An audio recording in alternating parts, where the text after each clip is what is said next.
From the lakes of Minnesota to the hills of Tennessee, across the plains of Texas, from sea to shining sea, from Detroit down to Houston and New York to LA, where there's pride in every American heart, and it's time we stand and say that I'm proud to be an American, where at least I know I'm free. And I won't forget the men who died, who gave that right to me. And I gladly stand up next to you and defend her still today. 'Cause there ain't no doubt I love this land.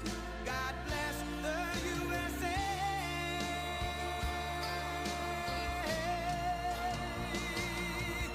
And I'm proud to be an American, where at least I know I'm free.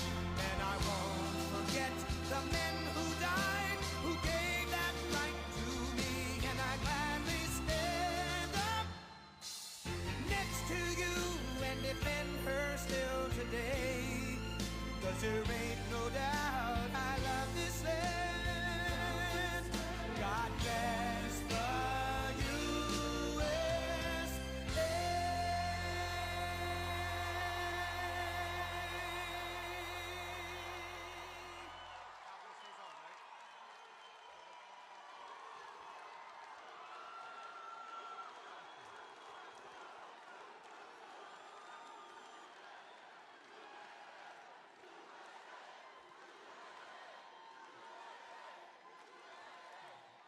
This is a very rambunctious crowd. This is a rambunctious crowd.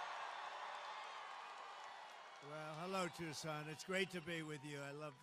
I love this place. We've been very successful here, as you know. And I'm thrilled to be back in the great state of Arizona with thousands of proud, hardworking American patriots. That's why this is a nice group. I like it. Look at all those people. Wow. As everyone saw 2 nights ago, we had a monumental victory over Comrade Kamala Harris in the presidential debate. We won big with independent voters, moderates, Republicans, and working people all across this nation, putting forward a clear vision to, very simply, make America great again.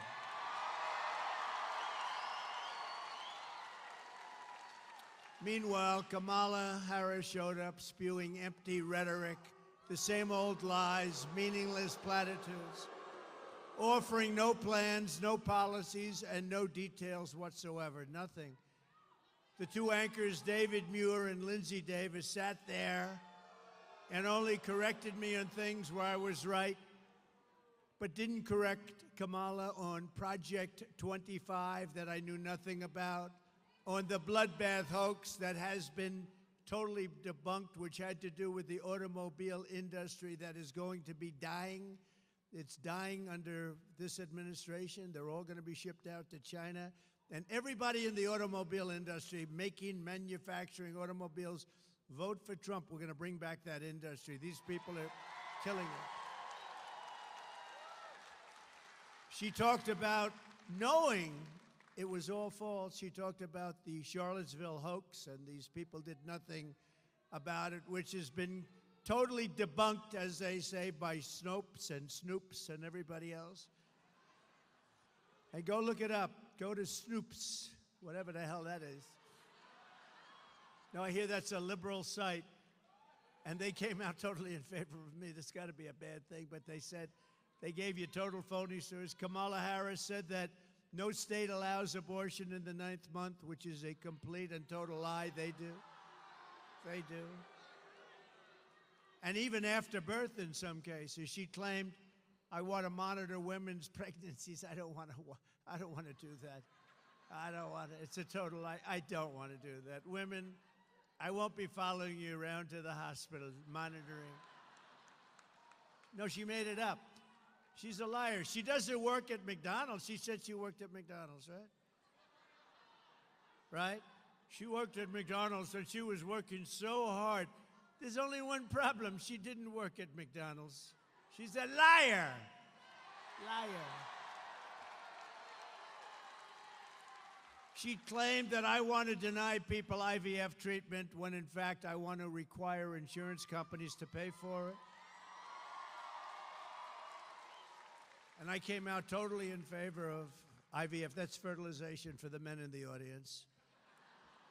I wish we got a lot of tough ones here.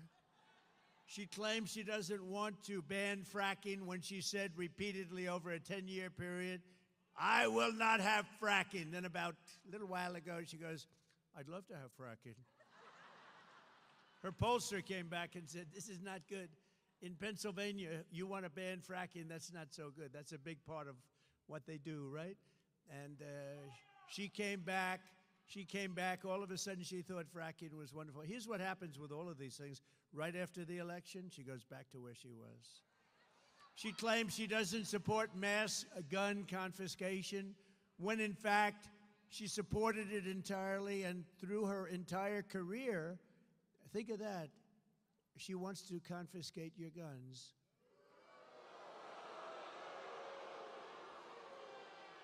Does anybody in the audience have a gun? Raise your hand.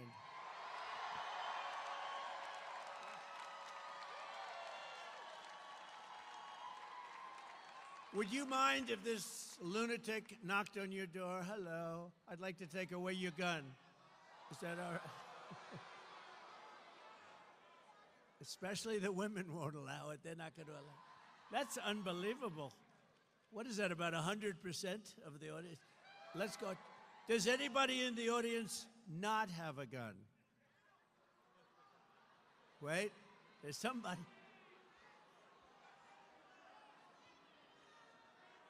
So if you want to keep your gun, we don't have to go through the rest of it. You want to keep your gun, vote for Trump, okay? I promise.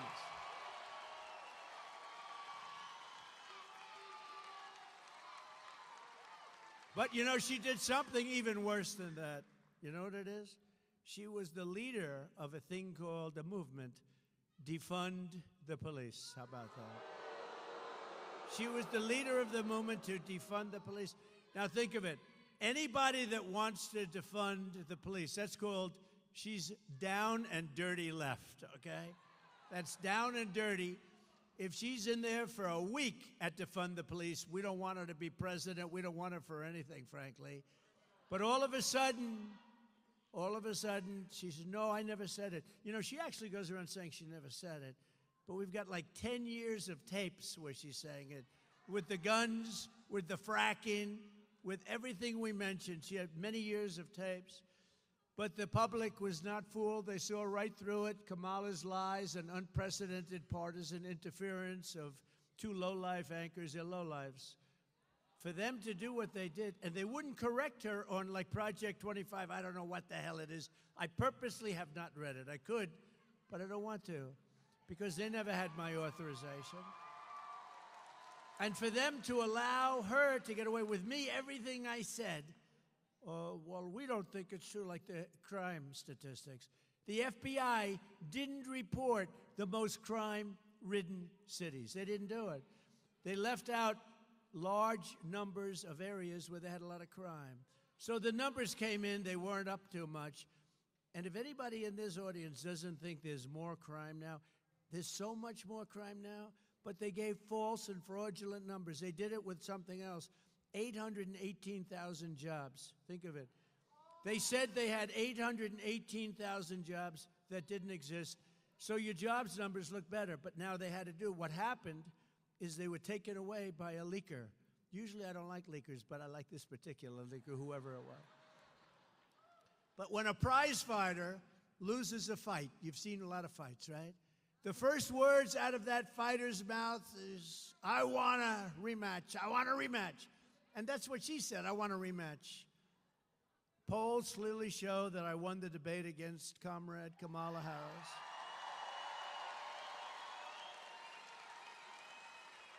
And as you probably know, because you know when you say Harris, does anybody know who Harris is?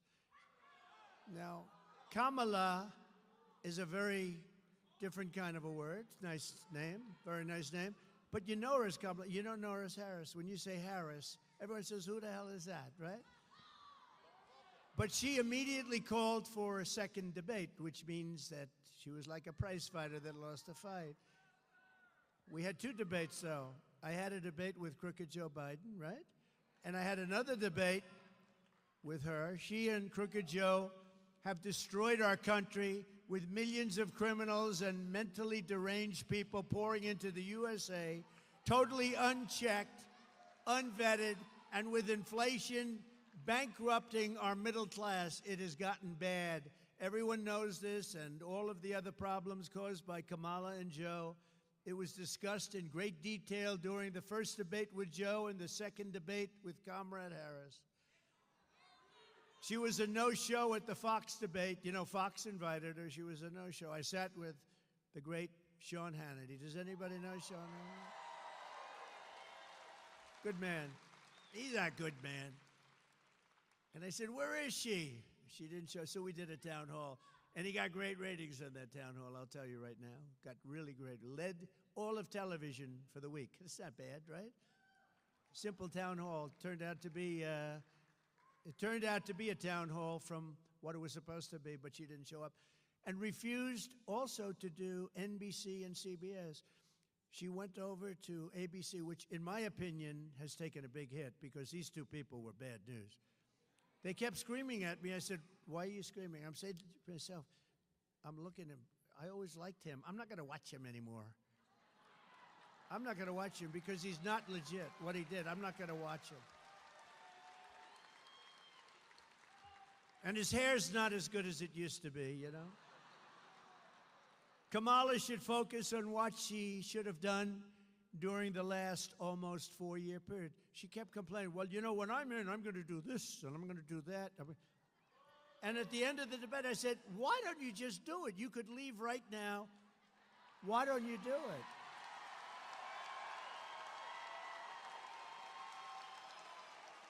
I'm going to do this, and then I'm going to do that, and then I'm going to do this and that and that.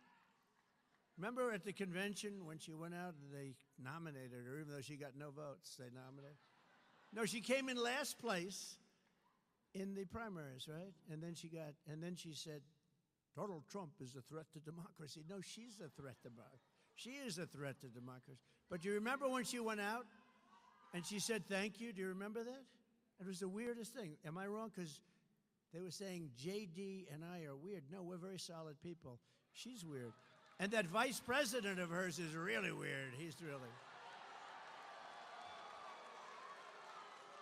That was a soundbite. You know, they said, oh, he's weird. That was, in other words, they gave it to their friends in the fake news. Weird.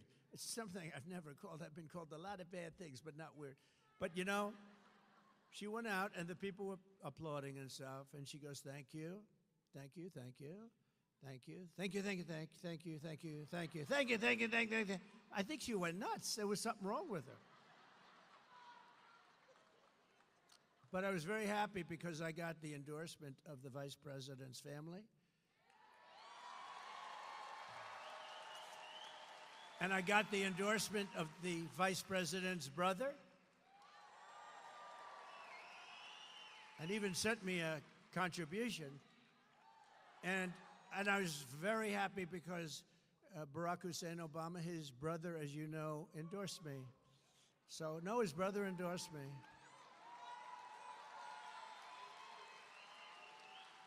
That's not easy.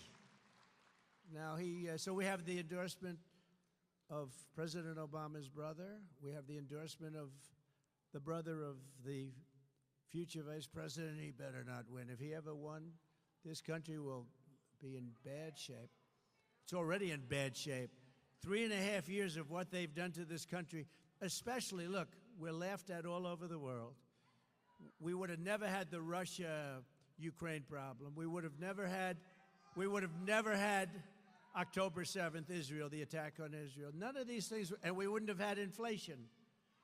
And we wouldn't have had that horrible, the way we pulled out in Afghanistan was so horrible. None of those things would have happened.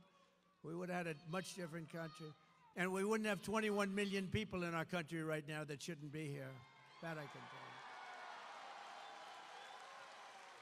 So because we've done 2 debates and because they were successful, there will be no third debate.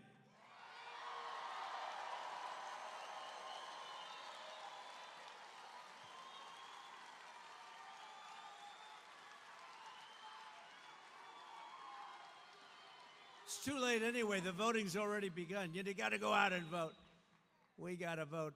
This is going to be the most important vote in the history of our country. It'll be the most important. People said that I was angry at the debate. Angry. I was angry. And yes, I am angry because he allowed 21 million illegal aliens invading our communities. Many of them are criminals. Many are criminals. I'm angry.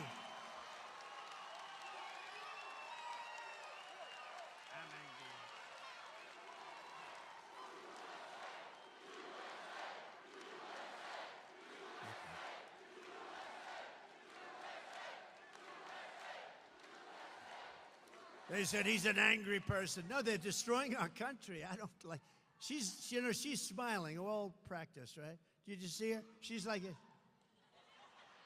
we're talking about a border invasion, the likes of which no country has ever suffered, and she's like this. But I am angry about Venezuelan gangs taking over Aurora, Colorado. And illegal Haitians, and he came in, illegal Haitian migrants taking over a beautiful place. It was so beautiful. Springfield, Ohio. I was there. I campaigned there a while ago. Springfield, it was so beautiful. Now it's just, what a place. Can you imagine you have this small little community. All of a sudden you have 20,000 illegals in your community. Nobody knows where they come from. I'm angry about young American girls being raped and sodomized and murdered by savage criminal aliens. I'm angry about rampant inflation destroying our middle class, and the American people are also very angry about that and every other thing that we've had to endure for 3.5 years. That's why 54 days from now, we are going to tell Harris that we've had enough. Our country can't take it anymore. We're going to go, Comrade Kamala Harris, you've done a horrible job. You've been the worst vice president in the history of our country. You had no chance of getting this position. You shouldn't have had it. You got no votes. Whether you like Biden or not, he got 14 million votes. She had none, not one. We're going to go, Comrade, you're fired. Get out. Get out. Get out.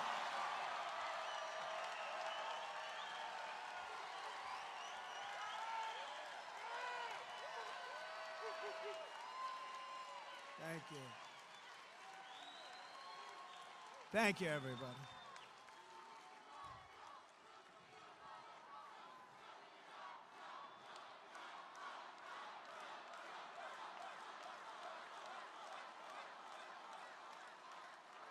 So, thank you. Wasn't The Apprentice a great show, though? Do you think if I didn't do The Apprentice, because that's a big question, because a lot of people in Hollywood are blaming themselves for this. They're saying, if we didn't do The Apprentice, he wouldn't be. But, you know, they all vote for me, you know that, because they want to pay low taxes. They talk about, no, we don't like Trump. But when they go to vote, they go, anybody watch? It's true. They want low taxes, no crime, great schools, strong military. They don't want a border invasion. They don't want people pouring across the border illegally from prisons and places. So they go in, they say, no, I'm not for Trump at all. I will never vote for him. Then they go in.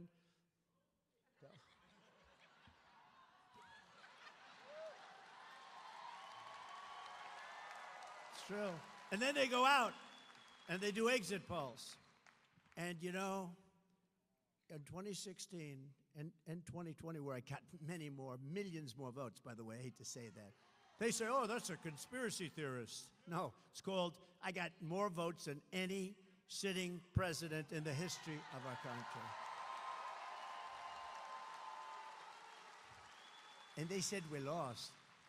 I was told if I got 63 million votes, which is what I got in 2016, you can't lose. Just get 63. I got close to 12 million more votes than that, and we lost, but we didn't lose. And we're never going to let that happen again in this country. We're never going to let that happen. We can't let that happen again. But when they had exit polls, 2016, and they said, oh, he's getting killed in the exit polls, and I remember NBC and that stupid ABC that did this horrible debate. Those two people should be fired as an anchor. A couple of more years, they'll be fired. And she was nasty. She looked at me with hatred in her eyes. And him, he's a nice guy. I mean, they were told to do it by George Slobodanopoulos, who's in the group, right? George Slobodanopoulos. But on the exit polls, so people are walking out and they're saying, would like to know something, sir. Who'd you vote for? And they'd say, Crooked Hillary or Trump, right? But so many of them, like almost 50%, said, none of your business who we voted for. They have a tougher word, 2 words, not like Biden, 1 word, and then he gives 2. 2 words. They begin with the letters F-U. That's what they say to the people. F-U. I would never say them because we have a lot of young people here. My audience they've gotten younger and younger. Do you notice that? Younger and younger.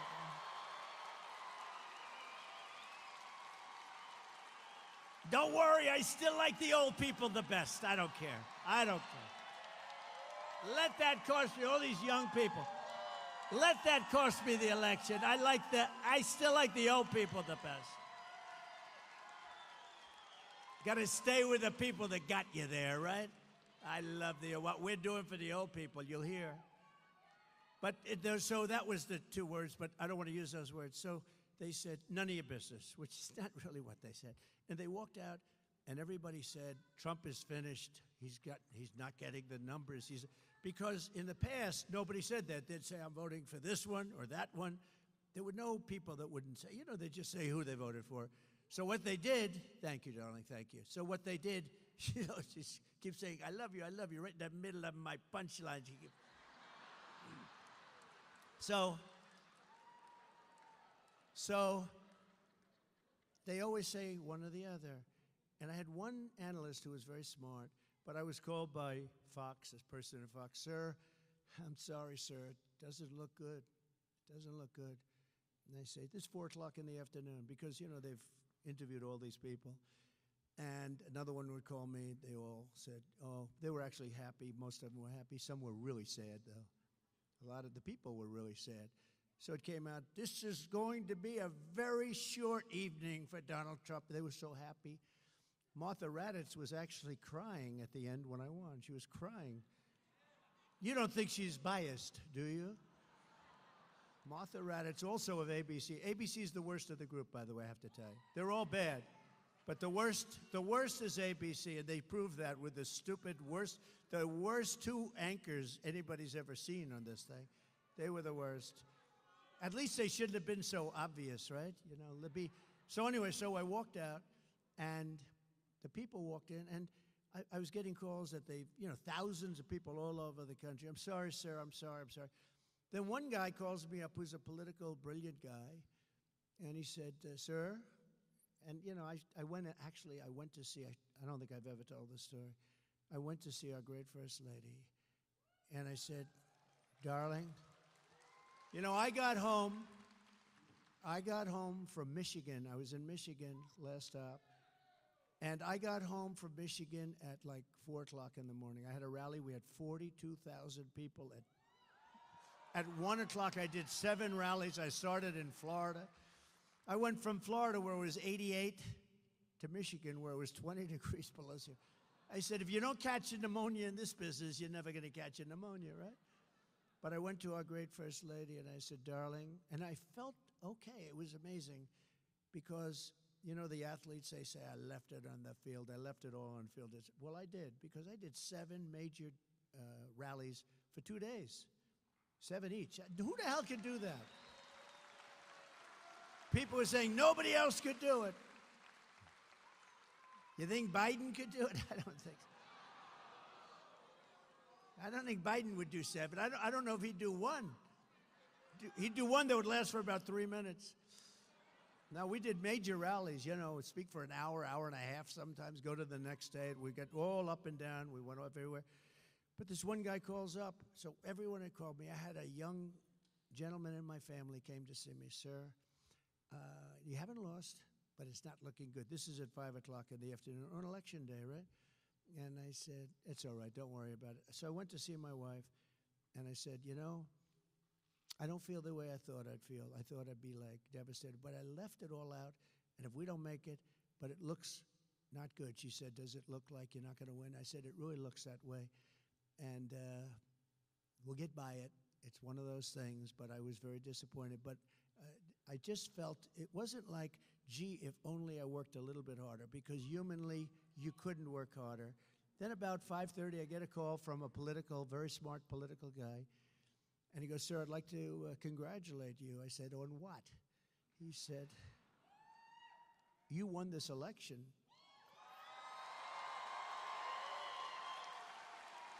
And I said, what do you mean I won the election? I was told by every pundit that I lost the election. He said, no, you won the election.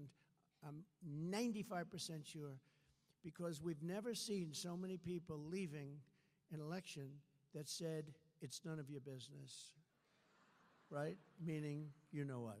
It's none of your business. We've never seen that before. A massive number, like almost 50%. Who'd you vote for? None of your business. He said, every single one of those people belong to you. They're our people, whether we like it or not. And he said, you're going to win Florida, you're going to win Georgia, you're going to win all these states. I think you're going to win because, you know, normally it would be like 5%, 10% might say it. You've got 50%. There's never been anything like that. And I believe all those votes are your votes. I said, well, all right, good. And then all of a sudden they came out and the rest is history, right? The polls closed. And they started with Donald Trump. So Florida closed at 8 o'clock or whatever.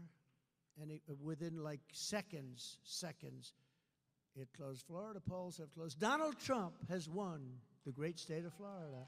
Donald Trump has won the great state of Georgia. Donald Trump, and went all the way up the East Coast, all over the place. And we ended up winning. That was quite a day, wasn't it, though?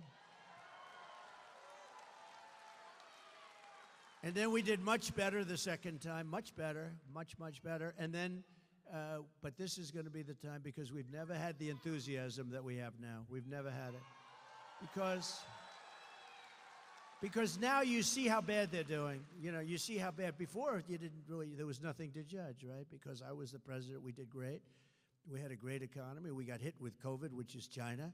And, you know, people didn't really think in terms of that. It was a terrible thing, but we got hit. The whole world got hit. The world, $62 trillion and millions of deaths all over the world. The world got hit. Everybody, Abe in Japan was devastated by it. So many people were devastated. Good people, very good people, great people, actually. But what happened was amazing, and now they see how bad a job they've done. Think of it. The inflation, the economy is terrible. Everything's terrible. We're not respected in the world. A war that would have never happened with Russia and Ukraine started. A situation in Israel would have never, ever happened. Never, ever happened. And that's a disaster. The whole Middle East is blowing up. Viktor Orban, the Prime Minister of Hungary, said, you got to bring Trump back or this whole world is going to blow up. So we're going to do things, but I will tell you, 16 was great, 20 was better, and this one blows both of them away, because we've never seen the enthusiasm. Like, look at this crowd. We've never seen the enthusiasm that we have. So I'm pleased to be joined this afternoon by the next senator from Arizona, and we're going to call her a different name. She may be angry. I haven't told her this, but she may be angry. She may never speak to me again, but I'm going to give her a different name because, you know, she's very strong on the border. She knows the problems that you're having in your state. Arizona's got tremendous problems with illegals coming in from all over the world and just pouring in and, you know, by the way, taking Hispanic jobs, taking African-American jobs, taking people that have been here a long time, citizens, taking the jobs. But she's been very strong on it. And I just realized, because it's gotten so bad, when you look at Springfield, Ohio, when you look at Aurora in Colorado, where the governor has no, I feel so sorry for this guy. He has no idea what to do. He's a Democrat, so, you know. He has no idea what to do about it. He's devastated. He's afraid to do anything. But if you look, the Venezuelans have taken over. I mean, and they walk in with guns, the biggest guns that I've ever seen. They had guns that were Supreme. They call them Supreme guns, AK-47 Supreme. They have stuff, I don't know where the hell they get this stuff. They come in. They've taken over buildings. They're in the real estate business, let's put it that way. And that's just the beginning. It's going to get really bad, okay? And, you know, you have a sheriff with a deputy or something, and you got 30 guys with AK-47s and all these horrible, I mean, big stuff. And they're taking over. And it's not, let me tell you, we're not letting it happen. This woman is very strong. She's running against a weak person. She's running against a guy who voted 100% of the time when he was voting. He voted 100% of the time just about for crooked Joe Biden. He's weakened the border. He wants to have open borders, and he's going to go back to that. I don't even know what he's saying now. It doesn't matter, because when they're for open borders, they're never going to change. They're stupid people, because it's going to ruin our country. But she's tough in the border, so if you don't mind, I'm going to call her Border Carrie Lake. From now on, it's Border Carrie Lake.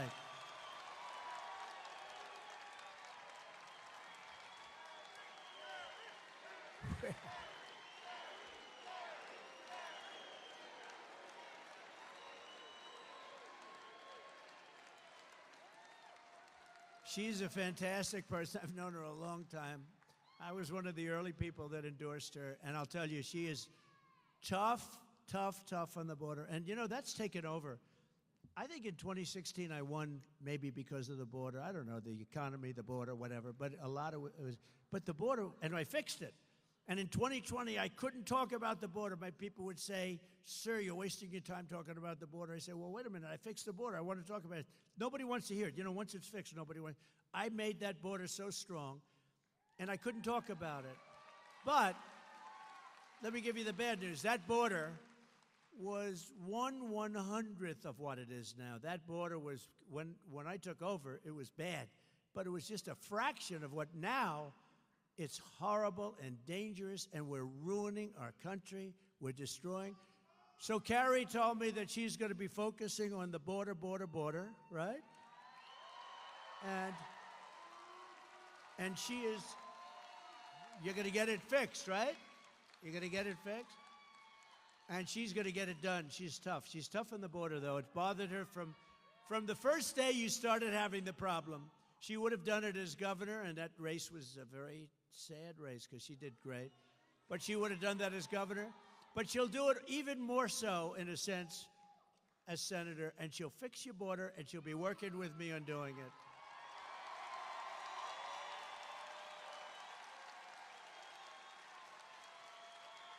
Border Carrie Lake. Thank you. Thank you, Border Carrie. I don't know. I'm giving her a tag. You know, when I give people tags, it stays. But that's a good one. She's going to be great. She'll be a great. And the guy, honestly, he is nothing. This guy that's running, he's got nothing going, and he couldn't care less about the border. You need help. You can't let this happen. Also, a candidate who's a great person, who I endorsed, he just did a fantastic job of everything he's done. Now he's running, as you know, for Congress. He's doing really well. Won in the primaries, tough races. Won in the primaries. He's somebody that really seems to be able to get the job done like very few people that we all know. But Abe Hamadeh is here someplace. He's a tough cookie.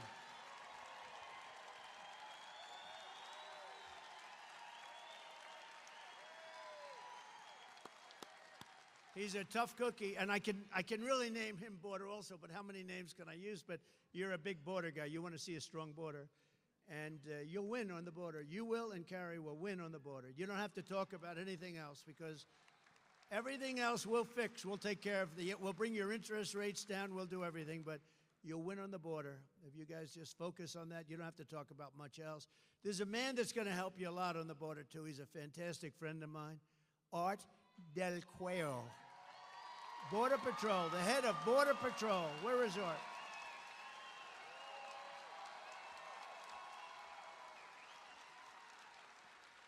He's a good guy, too.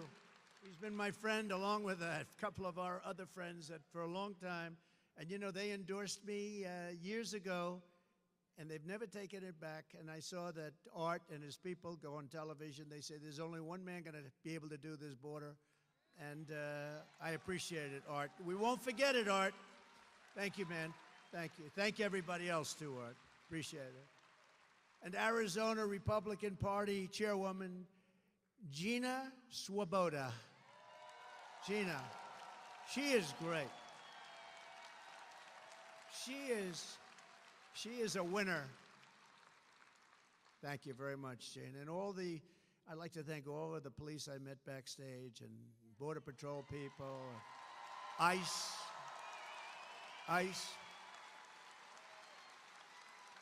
That's great to stand up for them. They go through a lot. That's great. Look at that. Look at that, Art.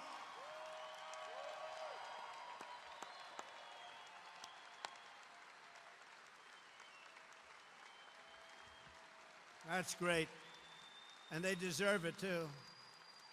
You don't know how much respect we all have for you and the job you do, and it's dangerous work. And you know, they want to really do the job. They're stopped from doing their job. They want to do their job. They want to work. It's more dangerous. It's harder. But they want to save our country. These people are incredible, I'll tell you.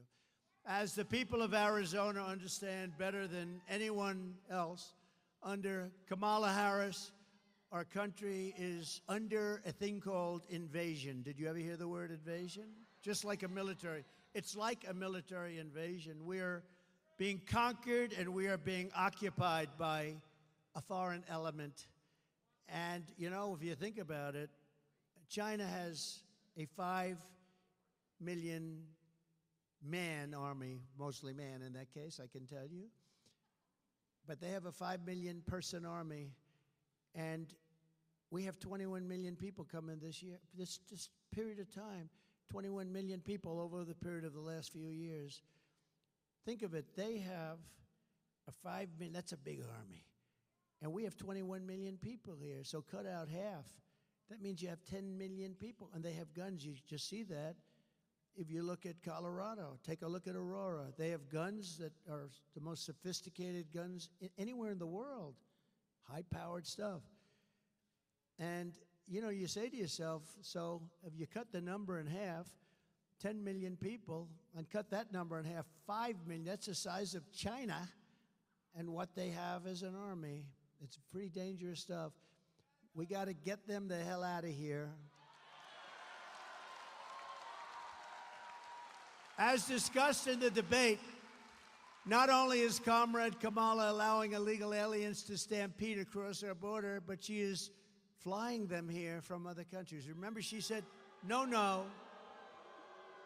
Remember when their polls were crashing a few months ago, she said, oh, and they issued some order, Art. I don't know what it was, because it stopped it a little bit, slowed it down a little bit, but it doesn't mean he knows. He's laughing. He knows, because they'll slow it down a little bit, then they'll say, oh, look at the numbers. But they have a problem. They didn't include the airplane numbers. They fly them in by the tens of thousands. Think of it. They're trying to say they're into the border, and yet they have airplanes, beautiful airplanes, going and picking them up and dropping them into the middle of our country, where I would say that the states, it means we really have 50 border states. No, they're dropping them into the middle of our country all over the place. They fly them in. Think of that. They fly them in by jets. They're flying in all the time. And Art, they don't count those numbers, do they? They don't talk about them. When they fly in, and then they have a special app, right? They have an app where the cartels are allowed to use the app to get their people in. You believe this? It's an app for cartels. So the illegal cartels that are among the richest people in the world, by the way. We think we have a lot of wealth. Well, take that 400, the Forbes 400 or whatever it is. Forbes isn't doing so well anymore. But take whatever the hell 400 they have. These guys would qualify. In many cases, they'd be a hell of a lot richer. The cartels are using this app, think of it, to bring thousands and thousands of people here illegally. Over the past 3.5 years, Harris-Biden administration has resettled 500,000 illegal immigrants from the failed state of Haiti, which is a totally failed country, very sad situation, into American communities, including over 200,000 who Kamala has illegally flown into the United States by airplane. Think of that. And they're coming out of Haiti, and they're coming out of other failed countries at levels that nobody has ever seen before. In addition to Aurora, Colorado, there's a place called Springfield, Ohio, that you've been reading about. 20,000 illegal Haitian immigrants have descended upon the town of 58,000 people, destroying their entire way of life. This was a beautiful community, and now it's horrible what's happened. Enrollment on the state's Medicaid and food assistance programs have soared. Motor vehicle accidents have skyrocketed. Recording of 911 calls even show residents are reporting that the migrants are walking off with the town's geese. They take in the geese. You know where the geese are? In the park, in the lake. And even walking off with their pets. My dog's been taken. My dog's been stolen. This can only happen. These people are the worst. I'm telling you, Biden and Kamala, this is the worst combination in the history of our country. The only one happy is Jimmy Carter, because he's no longer referred to as the worst president in history. Not even close.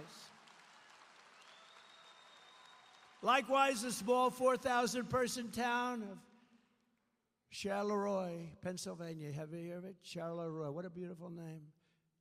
But it's not so beautiful now. Has experienced a 2,000% increase in the population of Haitian migrants under Kamala Harris. So Pennsylvania, remember this when you have to go to vote. Okay, just remember this. 2,000% increase. This is a small town. All of a sudden, they got thousands of people. The schools are scrambling to hire translators for the influx of students who don't speak not a word of English, costing local taxpayers hundreds of thousands of dollars, and the town is virtually bankrupt. This flood of illegal aliens is also bringing massive crime to the town and every place near it. Earlier this year in Massachusetts, one of the Haitian illegals who Kamala flew into America was charged with raping a 15-year-old girl and badly hurting that girl. Also in Massachusetts, a Haitian migrant was charged with raping a pregnant woman and beating her very badly. Yet another Haitian migrant who she imported was arrested for molesting a 10-year-old child who lived right next door. The child next door was badly hurt. In New York this year, an illegal brought in through Kamala's migrant phone app was charged with savagely murdering his two roommates. He had two roommates set up by the people that set that up in this country. Welcome. They go, welcome. What would you like? Oh, I'd like to have a nice room. Okay, we'll give you two roommates. Viciously stabbing them to death. But these are just a few of the many stories. There are hundreds and hundreds. There are thousands of stories. They're coming in from all over the world, from prisons and jails, from mental institutions and insane asylums, and many tourists at numbers that we have never seen before. You've never seen these numbers before, Art. You never saw these numbers before. Have you? You've never seen anything like this. This is unique, at least with you. It's unique. We cannot let this happen to our country. It will not end well unless Donald J. Trump is elected the 47th President of the United States.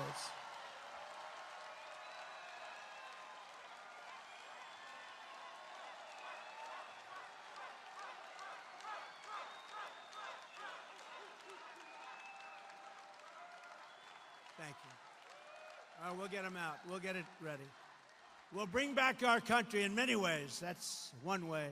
But to me, that's like one of the most important ways. Well, we'll also stop World War III. That's an important way. There has never been an invasion like this in any country. There's never been an invasion like this. There's never been a border like this. No matter where you go in the world, throughout history, there's never been a border like this. And the fake news media will correct me if that's the case. I'll tell you what, there's never been anything like what's happening to our country in history, because no leader of a country is as stupid as the two people that are leading our country. In fact, our leadership, if you think about it, is non-existent. I mean, where's Biden?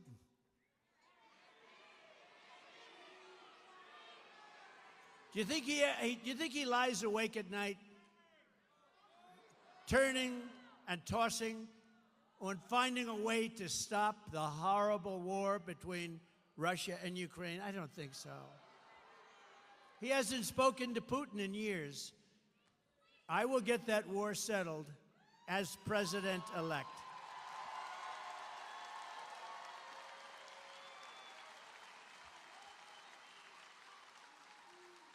And I'm telling you, this is true.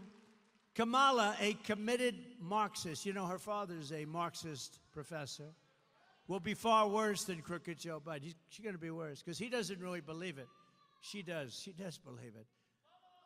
And she'll go back to no fracking and all the other things we talked about. She'll go back to them on day one. But on day one of my administration, I will stop this invasion. I will seal the border. I will end the Harris migrant flight. And I will begin the largest deportation operation in the history of our country. Right? We have no choice.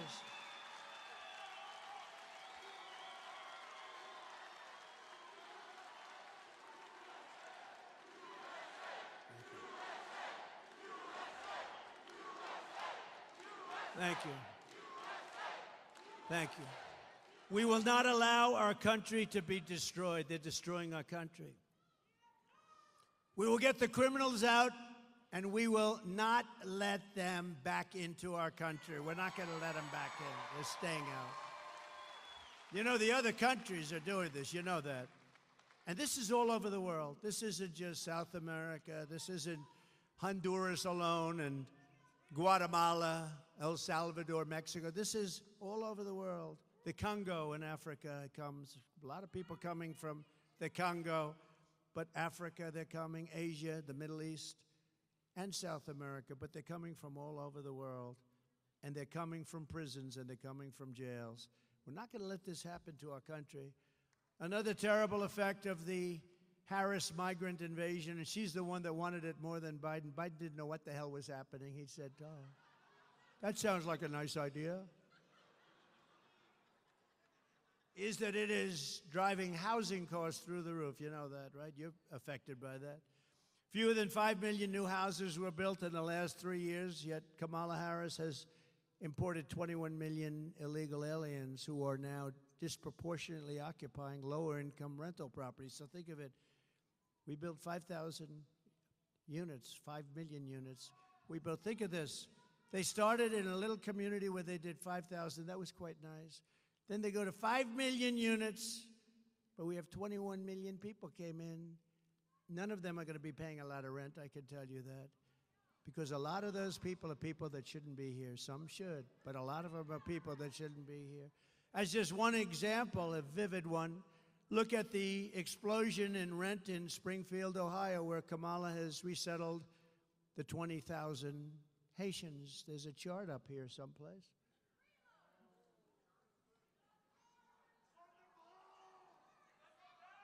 I don't like that as much as the chart that I had in Butler, PA. That was my favorite.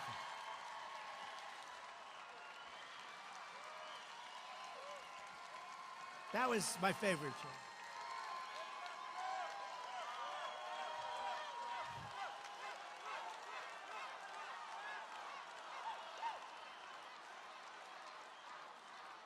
That was my favorite chart. We still have that. That was a great, beautiful chart. The red, the yellow, right? And the blue. That was my all-time. That is going to be my all-time favorite chart. I don't care what chart I look at over the years. I will sleep with that chart every single night. But look at the numbers and look at the way those lines are. They're totally out of control. When I return to the White House, we will require that all companies receiving federal housing subsidies to verify citizenship. We're going to verify citizenship. We're going to make sure that it's a legal residency. And as a condition of their rental agreements, they're going to have to do all of it. Taxpayers will not subsidize apartment rentals for illegal aliens, and we will not permit illegals to drive up the cost for Americans in need.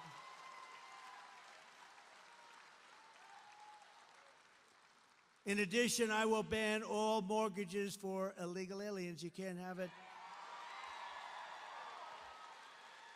Now in California, under Gavin Newsom, you know, they want to give illegals mortgages. They want all illegals. How about all illegals get a mortgage? You don't get any mortgage, they do. This is the first part of my plan to restore housing affordability in America. Kamala Harris is killing the American dream, but with your vote this November, it's going to be the most important election ever in the history of our country. We are going to bring back the American dream bigger, better, and stronger than ever before.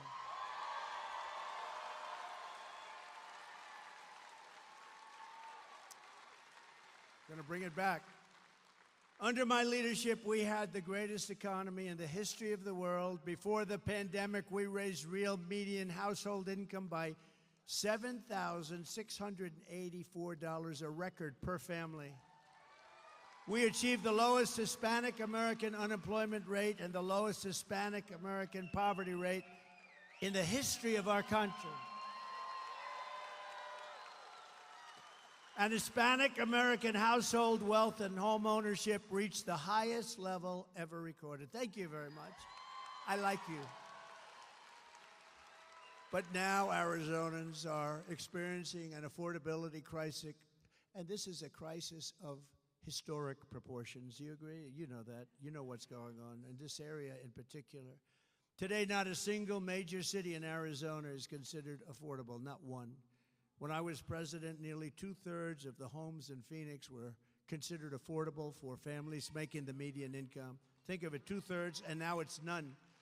Today, the number of homes that are affordable for those middle-class families is down to a number that you don't even want to hear. It's almost like nothing.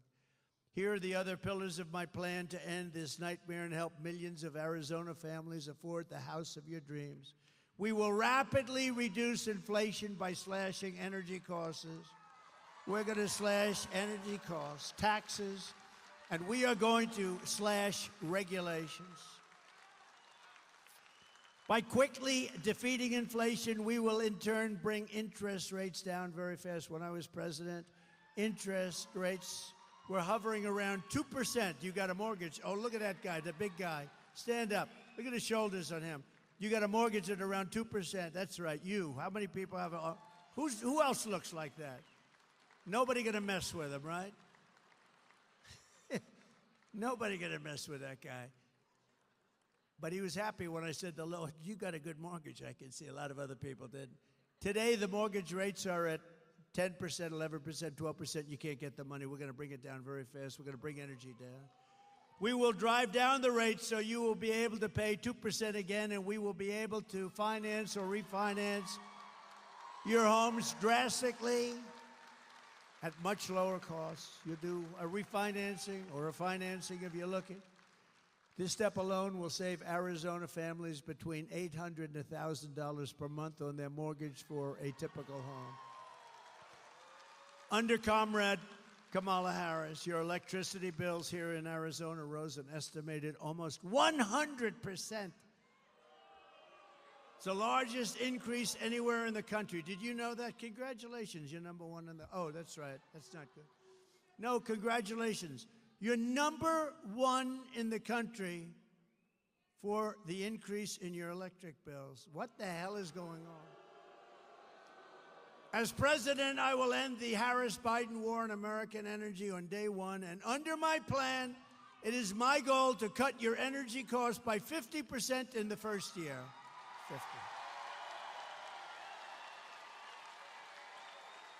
50%.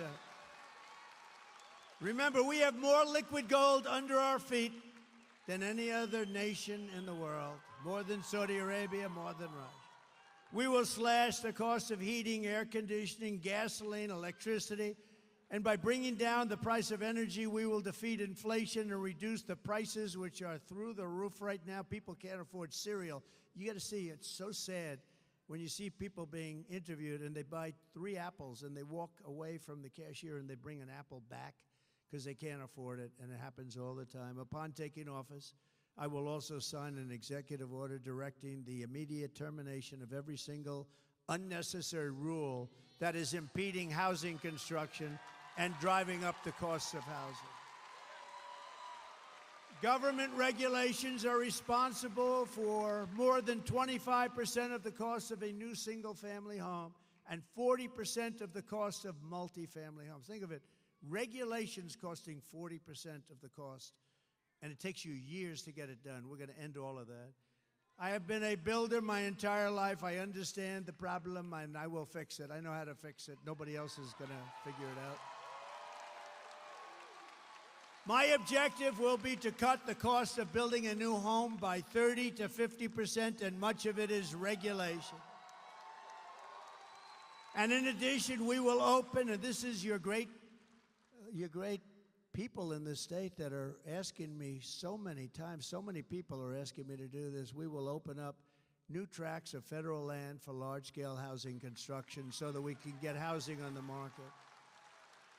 About 18% of all land in Arizona is owned by the Bureau of Land Mismanagement.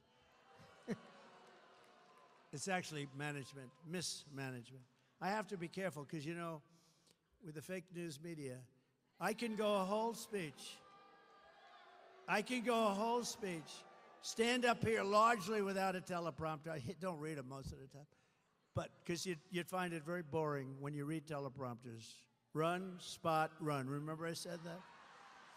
But I could go a whole day. I could go stand up here, talk to you for 2 hours. If I mispronounce one word, like I called mismanagement, I said the Bureau of Mismanagement. Well, I was kidding. They won't say that. They'll say he's cognitively impaired. No, it's true. Watch, that'll be all over television. Sarcasm for me is the worst thing possible because when I'm being sarcastic or say something kiddingly, like even the other night, I was talking about how much we won by a certain election a few years ago, and I jokingly said, they won by just a little smidgen. Is it true that you think the election was close because you said just, I said, yeah, I was being sarcastic. It's not good when I imitate Joe Biden not being able to find his way off the stage, which happens all the time. No, it happens all the time. I get decimated by the fake news media, and sometimes they say, look, he can't find his way off the stage either. You have these stages, they have like 4 or 5 stairs, usually 1, 2, 3, 4, 5, 6, 7. Well, is this a government-owned building? They have more. They have usually more stairs. But when I do an imitation of that, they will sometimes say, because I called up our great First Lady, I said, how great was my speech tonight? Because they're always on television. You know why? Because they get good ratings. I said, how great was my speech tonight? Did you see the size of that crowd? Oh, and by the way, her crowds are zero. Her crowd, she's got no crowds. They bus the people in. They pay buses to bring people. Nobody here rode in on a bus, I guarantee you that. Unless you own it. I said, did you see how great my speech was tonight, darling? How great? She said, well, it was good. I said, what'd you think? Well, I didn't like your hair. Oh. I said, what else? But the people were going crazy. They loved it. Well, yeah, they might have, but you looked really bad. You couldn't find the stairs off the stage. I said, I was imitating that guy. But this is the fake news media, just like these two fakers that were up this weekend. I think they really hurt their career. I really believe that. I think they hurt. I hope they did. Finally, I will save America's suburbs by protecting single-family zoning. The radical left wants to abolish the suburbs by forcing apartment complexes and low-income housing into the suburbs right next to your beautiful house. Right next, you have a beautiful house and they want a nice low-income building to be right next to you. I will end this Marxist crusade. I did it, you know. I did it 5, 6 years ago. I did it. And the suburbs were safe. That's why when they say suburban women maybe don't like Trump, I think they're wrong. I think they love me. I do. I never had problems with women. I never had any problems. But they say suburban women. So they live in the suburbs, and I'm the one that says you can't build a low-income apartment house where people want to do harm when they move in, right next to your beautiful little house, right? And then I hear the women don't like me. The women want strong borders. They don't want to be hurt, molested, killed. They want their family to be safe. They want a strong military so we're not going to be attacked by anybody. Peace through strength. So why wouldn't they like me? Those are the things that I stand for. They want good education. And I'm for choice. They also want choice. Choice is a big thing in education. To get even more relief to American workers, I will massively cut taxes for working families, and we will have no taxes on tips, no taxes on Social Security benefits.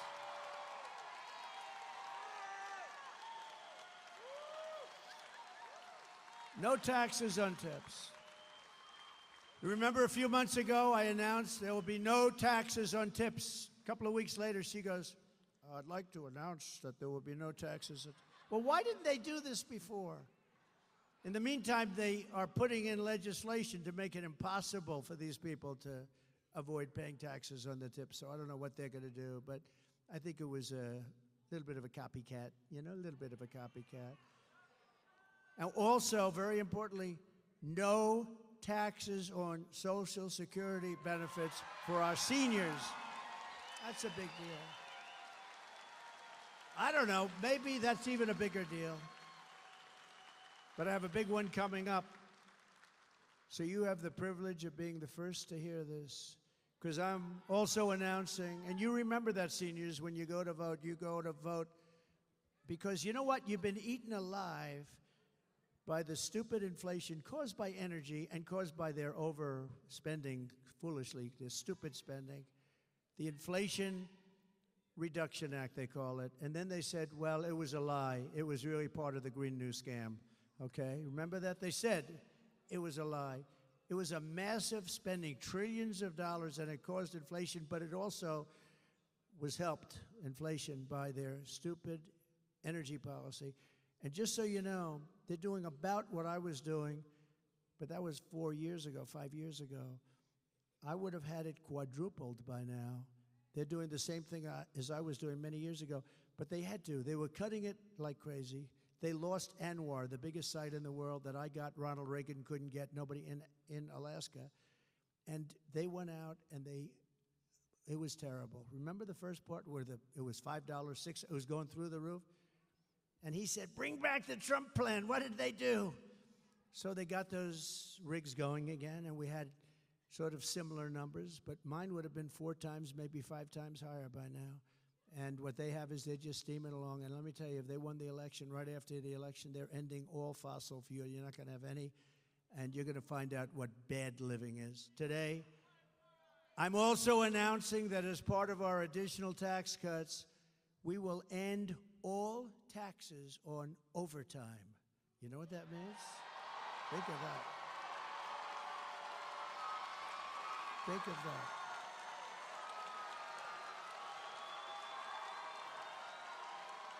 Think of that. That gives people more of an incentive to work. It gives the companies it's a lot easier to get the people.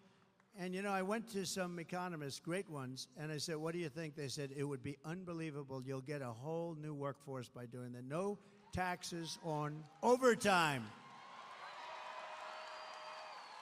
The people who work overtime are among the hardest working citizens in our country. And for too long, no one in Washington has been looking out for them. Those are the people. They really work. They're police officers, nurses, factory workers, construction workers, truck drivers, and machine operators. It's time for the working man and woman to finally catch a break, and that's what we're doing, because this is a good one. And I think it's going to be great for the country. So that's why we will be saying that if you're an overtime worker, when you're past 40 hours a week, think of that. Your overtime hours will be tax-free. Okay? Good? You're going to have it, too. And unlike Biden, where he tells you that you don't have to pay your school tuition, and he gets rejected, then he goes again and again. Now it's totally gone. Or as they say in politics, it's debunked. It's gone.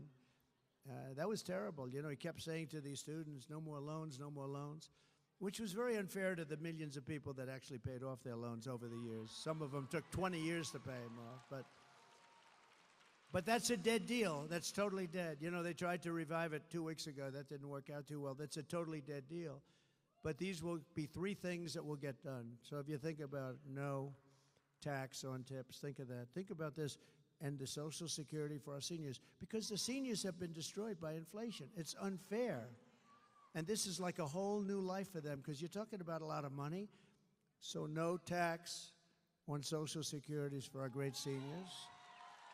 And this last one is no tax. You work your ass off, no tax on overtime. And that's so good for the employers. One of our economists said, I think that's actually going to bring money into our economy. You know, when I cut taxes, we had the largest tax cut in history. And when I cut taxes, with a much lower rate, the following year, we took in more money than we ever took in with a much higher rate. The jobs, people work, by a lot. But this is how we will end the era of inflation, mayhem, and misery under the Kamala and Crooked Joe regime, and unleash safety, prosperity, and peace for Americans of every race, religion, color, and creed. Together we will deliver low taxes, low regulations, low energy costs, low interest rates, and low inflation, so that everyone can afford groceries, a car, and a beautiful home.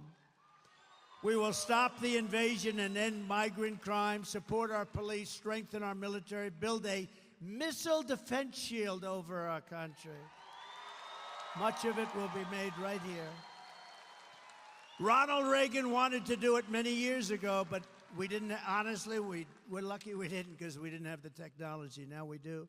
You see in Israel how it works, and we're going to have the biggest and the best. We make it. We're going to all make it, and a lot of it's going to be made in a place called Arizona. Is that okay? We will keep critical race theory and transgender insanity out of our schools.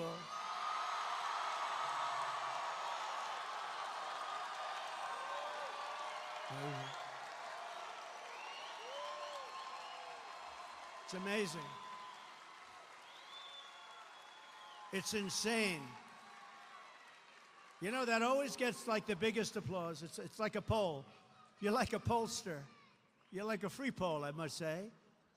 No, but you are. It always gets the biggest, because can you imagine your child goes to school and they don't even call you, and they change the sex of your child?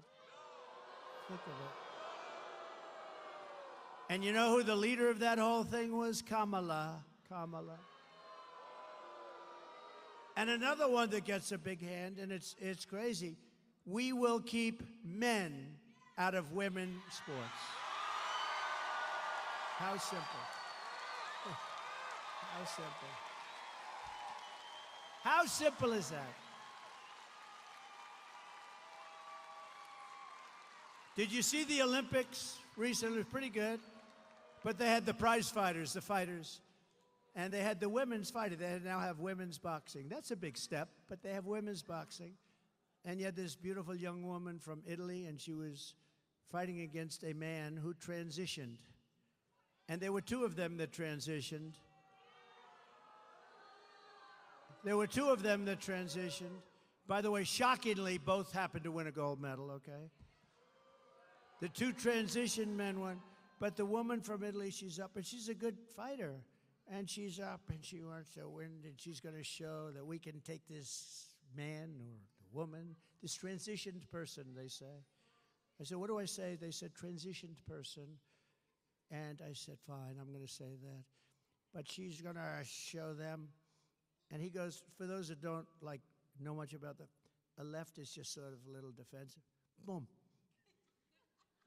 She didn't know what happened. She pulls away.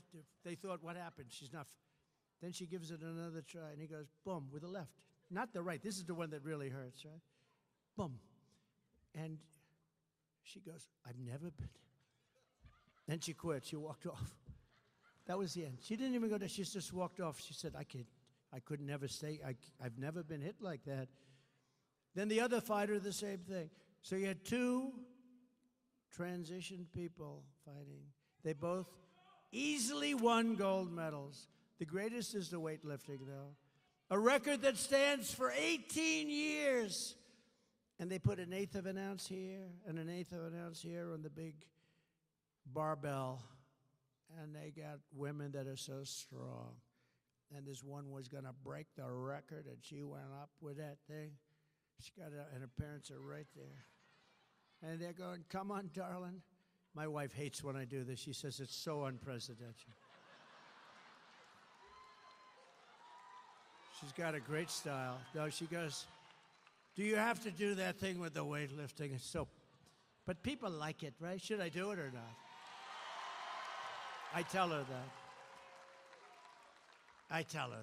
I said, people love it, but she gets it up here. The parents are right where you're sitting, these beautiful women up here. The parents, Mom, Dad, they're so proud. She gets, come on, baby, you can do it. You saw it. Boom. Can't do it. She couldn't get it up.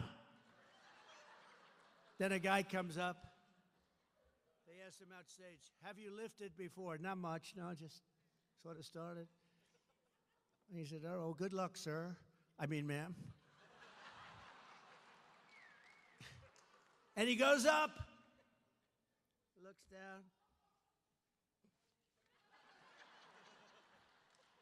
Give him a gold. How crazy is it? Or the swimmers. How about the swimmers? You have the greatest swimmers in the world. They want to win. They want to compete. And this one young lady, all-America swimmer, they're all sort of all-Americans or close.